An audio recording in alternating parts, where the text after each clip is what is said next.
Assalamualaikum warahmatullahi wabarakatuh. Perkenalkan, nama saya Rafa Gaida Saflia dengan NIM 66612300052. Di sini saya akan menjelaskan sebagai tugas UAS mata kuliah Governansi Digital yang diampu oleh Ibu Dr. Ayuning Budiati. Di sini yang pertama yaitu ada Governance Matrix dan saya mengangkat aplikasi Sepada Untirta. Jadi selanjutnya di sini ada Sepada Untirta ini merupakan singkatan dari Sistem Pembelajaran Daring Universitas Sultan Ageng Tirtayasa. Sepada Untirta ini digunakan sebagai platform pembelajaran online yang dikembangkan oleh Untirta untuk mendukung pembelajaran jarak jauh ataupun dekat. Selanjutnya di sini ada tabel matriks. Jadi yang pertama itu ada IT Principal di kolom input itu termasuk di federal itu yang terlibat itu ada rektorat, LPPMP dan fakultas. Di kolom decision itu ada masuk ke duopoli, itu ada terlibat rektorat dan wakil rektor bidang akademik. Selanjutnya itu ada IT arsitektur. Di kolom inputnya itu masuk di IT monarki, itu melibatkan UPT TIK atau teknologi informasi komunikasi. Terus itu ada decision masuk ke IT monarki juga, itu melibatkan UPT TIK juga. Selanjutnya itu ada IT infrastruktur strategis, kolom inputnya itu masuk di duopoli, melibatkan rektorat dan UPT TIK. Dan kolom decision masuk ke duopoli juga, melibatkan rektorat UPT dan TIK, rektorat dan UPT TIK juga. Selanjutnya di sini ada business application needs. Kolom inputnya itu masuk ke federal, melibatkan LPPMP, UPT TIK, fakultas, dosen, dan mahasiswa.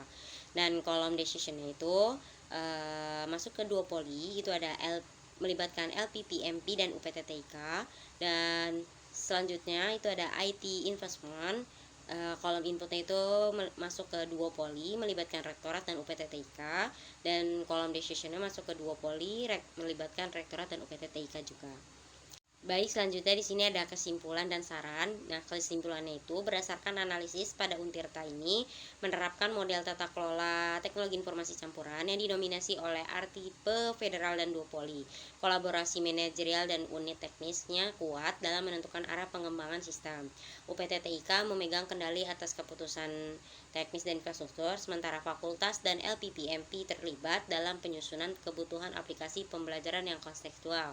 Nah, di dalamnya ini juga tidak ditemukan unsur anarki yang menunjukkan tata kelola Sepada Untirta sudah terkendali dan terstruktur. Nah, sarannya untuk memperkuat tata kelola TI Sepada Untirta disarankan melibatkan dosen dan mahasiswa dalam penetapan prinsip teknologi informasi melalui forum atau survei berkala. Nah, prioritas pengembangan fitur perlu diformalisasi lewat roadmap tahunan lintas unit. Dan akuntabilitas investasi ditingkatkan melalui publikasi ringkasan anggaran dan evaluasi kinerja sistem. Selain itu, sistem umpan balik berkelanjutan seperti fitur komentar atau pelaporan yang perlu dikembangkan untuk perbaikan yang responsif. Selanjutnya di sini ada analisis 5W1H dari judul artikel ilmiah berjudul e-government dan e-governance, dapatkah meningkatkan pelayanan publik di Indonesia? Nah, yang pertama di sini ada what, apa. Artikel ini membahas implementasi e-government dan e-governance di Indonesia serta potensi dan tantangan keduanya dalam meningkatkan pelayanan publik.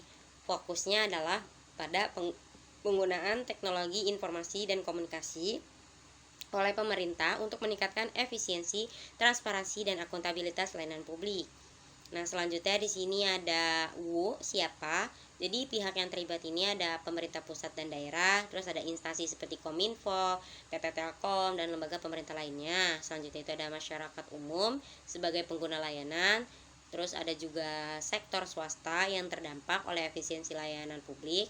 Dan yang terakhir itu ada semua pihak yang mendapatkan dampak baik sebagai pelaksana maupun penerima manfaat dari e-government. Selanjutnya itu ada when, kapan. Jadi implementasi e-government ini sudah dimulai sejak tahun awal 2000-an, ditandai dengan Inpres nomor 6 tahun 2001 dan Inpres nomor 3 tahun 2003.